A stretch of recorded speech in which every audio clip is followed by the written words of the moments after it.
one story this week almost made it into our segment, The Best New Thing in the World Today, but it got cut at the last minute because something better came along. It got cut in favor of a story about an Arkansas high school marching band turning up at the house of one of their players' grandmothers because grandmother was too ill to go to the game. I still love that story. You go, Rogers Heritage High School. But what Rogers Heritage High School of Arkansas pushed out of the Best New Thing in the World segment that day, what got cut in favor of the marching band segment, was something that the website Mediaite headlined as "When Horrible People Fight." When the president of Iran spoke at the United Nations last week, the main news that he made, of course, was that everybody walked out on him again, like they pretty much always do now whenever he speaks in public. Quoting from the Guardian newspaper reporting on the walkout, U.S. diplomats were the first to leave when Ahmadinejad referred to the mysterious September 11th incident as a pretext to attack Afghanistan and Iraq. The mysterious September 11th incident, huh? Goodbye, Mahmoud. See you later. The U.S. first, then essentially all the Western countries get up and walk out of the UN while he is talking.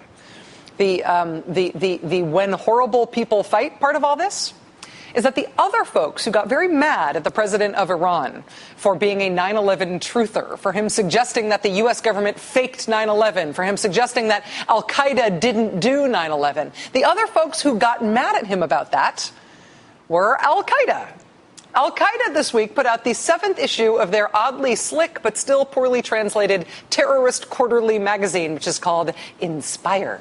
And the magazine includes this article complaining that Iran is subscribing to 9/11 conspiracy theories, calling President Ahmadinejad of Iran ridiculous for suggesting that Al-Qaeda shouldn't get all the credit that it really, really wants for having done 9/11. So Iran's president denying that Al-Qaeda did 9/11, Al-Qaeda wanting credit for 9/11. You guys fight it out amongst yourselves. I'm just going to watch and eat popcorn. That same issue of the Al-Qaeda magazine also has this right at the end. You can see on the left-hand side there, a blurry photo of people in what appears to be Grand Central Terminal in New York City, plus this notice of an article by Anwar al-Awlaki, an article on targeting the populations of countries that are at war with the Muslims. Al-Qaeda in its magazine says, as you can see here, that this article by Anwar al-Awlaki is coming soon. No, it's not. Not anymore. Today, the United States government announced that Anwar al-Awlaki was killed in Yemen. It is understood to have been by a CIA drone strike. Killed alongside Anwar al-Awlaki was another star from this most recent issue of the Al-Qaeda magazine, the author of its main essay article, a little essay on how great Al-Qaeda is at propaganda and how bad the U.S. is. The author of this essay, as you can see here, is Samir Khan. Samir Khan and Anwar al-Awlaki, again, both reportedly killed today by a U.S. strike in Yemen, both known for their role in Al-Qaeda propaganda and, importantly, both Americans, not just American-born, as they're being described so often today, but Americans, American citizens. I want to say a few words about some important news. Earlier this morning, Anwar al-Awlaki, a leader of Al-Qaeda in the Arabian Peninsula, was killed in Yemen. The death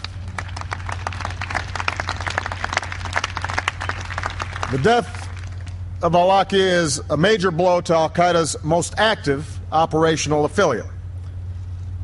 Al-Awlaki was the leader of external operations for Al-Qaeda in the Arabian Peninsula.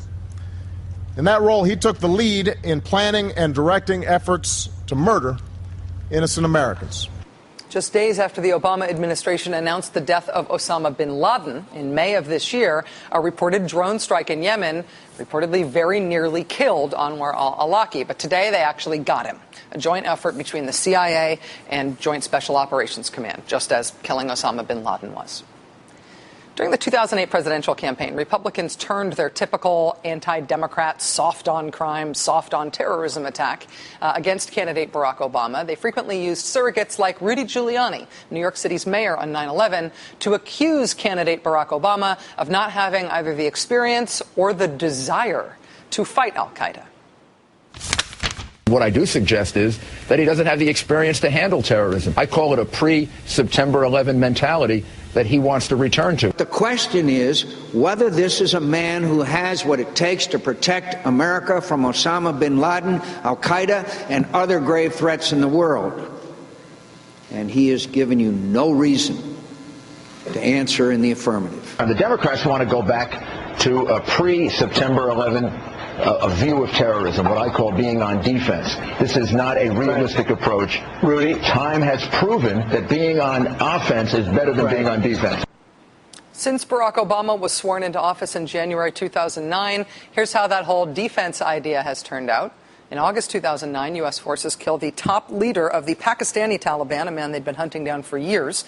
1 month later, U.S. forces kill not only the operational planner for one of the region's main terrorist networks, but also one of the main operations planners for al-Qaeda in East Africa. 3 months later, 2 more of al-Qaeda's top operational commanders are killed in Pakistan. In February 2010, U.S. forces capture one of the Taliban's top military commanders in Pakistan, and they kill 2 more terrorist leaders in the region.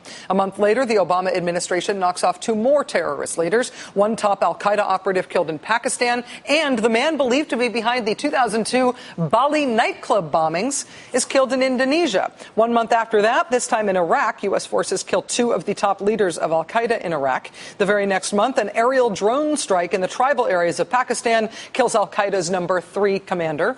A month later, also in Pakistan, U.S. forces kill an al-Qaeda commander believed to be the head of the group's external operations. Then, of course, the big one. In May of this year, U.S. Special Forces raid a house in Abbottabad, Pakistan, killing the head of al-Qaeda and its founder, Osama bin Laden.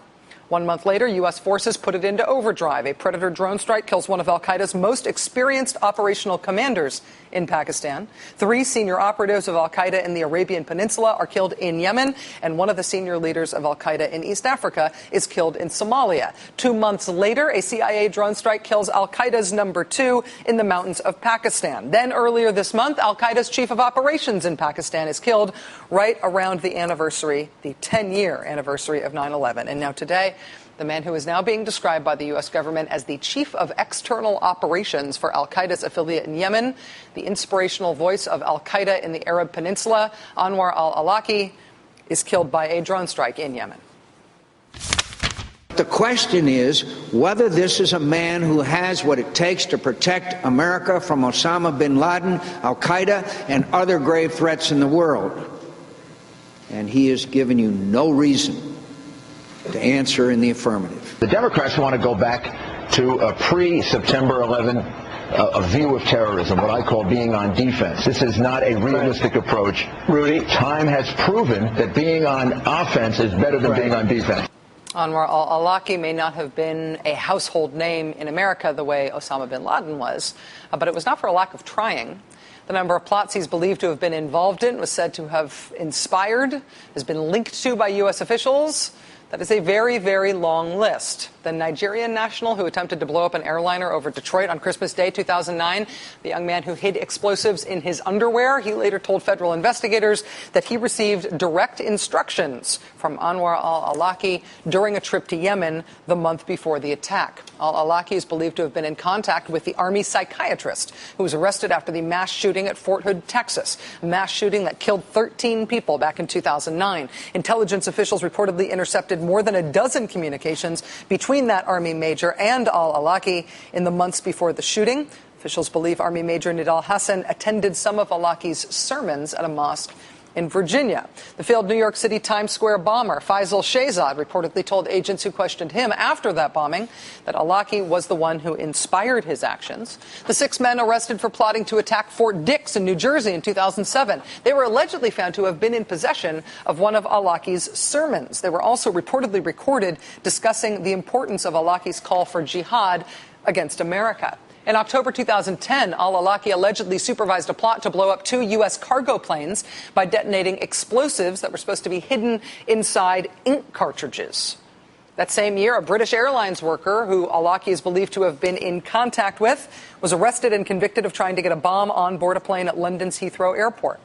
A Seattle man who was arrested in June of this year in a plot to attack a military processing center in Washington state with machine guns and grenades. Federal agents say he, too, was a devotee of al-Awlaki. A Baltimore man arrested in December and charged with plotting to set off what he thought was a van full of explosives at a U.S. military recruiting center. He's also alleged to have been a follower of al-Awlaki. You may have noticed a lot of allegedlys and reportedlys and believed to have beens in that very long list.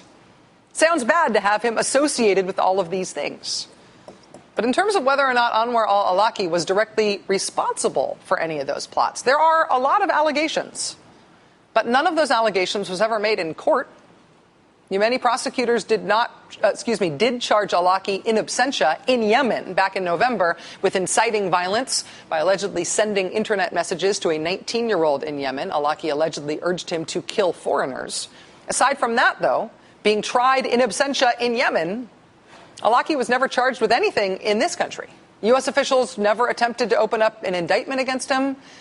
The way they justified this killing is that they had put him on an assassination list that the president signed off on.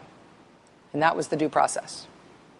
And again, Yemen's official news agency says that the U.S. drone strike that killed Anwar al-Awlaki today also killed Samir Khan, which means the United States killed not just one American citizen today, it killed two. There are two big consequences of that for us when we think about America and al-Qaeda. One of them is homegrown terrorism, right?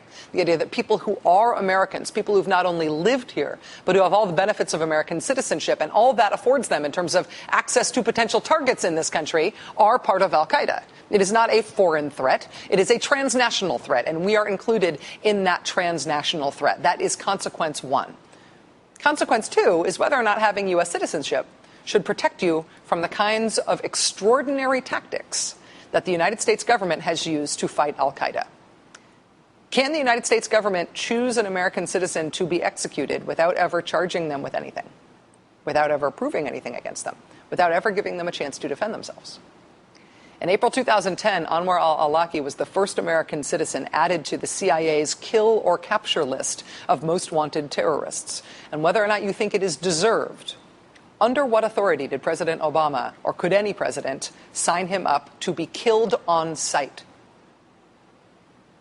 In response to being put on that list, Anwar al-Awlaki's father filed a lawsuit to prevent the United States from targeting his American son for killing. In December, a federal district judge threw the father's case out of court. He said that Anwar al-Awlaki's father did not have the authority to sue on his son's behalf because his son is a full-grown man. Joining us now is Spencer Ackerman, senior reporter for Wired.com's Danger Room. Spencer, it's good to have you with us to help us report on this. Thanks for being here.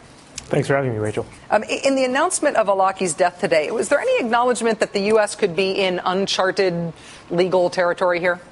None at all. And you can imagine President Obama wanting to maintain that position as much as possible. This is an American citizen, two American citizens who've been killed. And if the president can avoid owning up to the thorny legal and moral implications of what happened today, probably the better for him. So assassination is illegal by executive order in the United States. We are not supposed to carry that out as a matter of domestic policy or as a matter of foreign policy. I understand that people who believe that this was legally or that this was legal believe that it was legal under the authorization of use of military force, that this was part of the war on al-Qaeda. Does citizenship afford any meaningful distinction for that as a legal justification for killing? Under the authority to use military force passed right after 9/11, no. There is no carve-out. There's no mention of American citizenship. It's an exceptionally broad mandate from Congress, giving the president pretty much any power he wants to wage war anywhere around the globe. It's battlefield Earth. And there's not really been any pressure from Congress to restrict those powers in any way. The courts decided in the case that you mentioned that they weren't going to sort of step in and say who the military or the president can target. So there's nothing to stop the president from deciding unilaterally